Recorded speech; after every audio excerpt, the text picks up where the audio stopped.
Welcome to Session 4. Last time, two triangles snapped together to make a parallelogram. Today, that shape gets the spotlight. Its formula looks almost too simple: base times height, with no 1/2 at all. Here's the whole idea in one move. Take a parallelogram. Cut the triangular piece off one end, straight down, perpendicular to the base. Now slide that piece to the other end. It fits perfectly. And look what you have. A rectangle. Same base, same height. Nothing was added, nothing thrown away, so the area never changed. That's area invariance. Rearranging pieces doesn't change the total. The rectangle's area is base times height, so the parallelograms is too. Let's use it. This parallelogram has base 9 centimeters and perpendicular height 4. Area equals base times height. 9 times 4 is 36 square centimeters. That's the whole calculation. No halving, no correction for the slant. But here's where the points are won and lost. The height is the perpendicular distance between the two parallel sides. The slanted side is not the height, unless it happens to meet the base at a right angle. Look, base 15. Perpendicular height 8, slanted side 10. The area is 15 times 8, 120 square centimeters. The trap answer is 150 from multiplying by that slanted 10. Look for the dashed segment or the right angle box. Now, something that looks impossible until you understand invariance. Here's a rectangle, 9 wide and 4 high.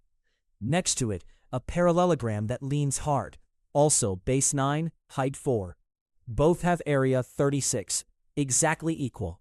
The rectangle looks bigger because its corners are square, but appearance is not evidence. Sliding the top edge sideways changes the angles, not the surface covered. Just like a triangle, either pair of opposite sides can be the bases, but each choice comes with its own perpendicular height. If one pair gives base 12 and height 5, the area is 60. Choose the other side, length 10, as the base, and its matching height must be 6, because 10 times 6 is also 60.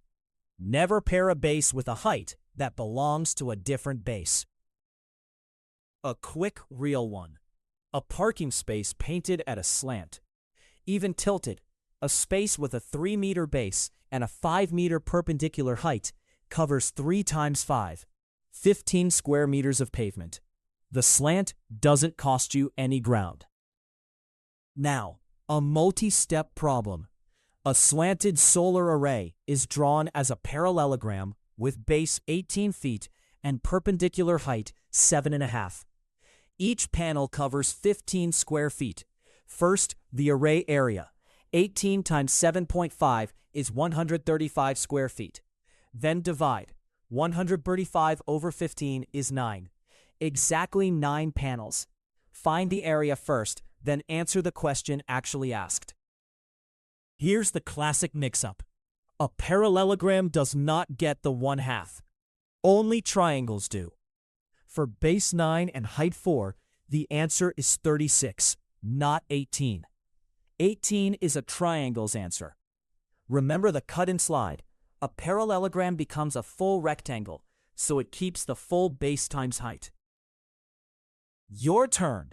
A parallelogram has base 7 centimeters and perpendicular height 6.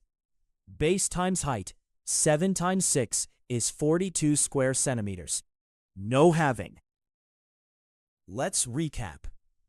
A parallelogram's area is base times height, because cutting and sliding turns it into a rectangle with the same base and height.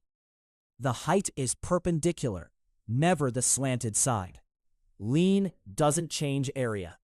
Each base needs its own height, and the 1/2 belongs to triangles. Great work on Session 4. You can now defend the formula, not just recite it. Next session, the trapezoid, where we'll need both parallel sides at once. See you there.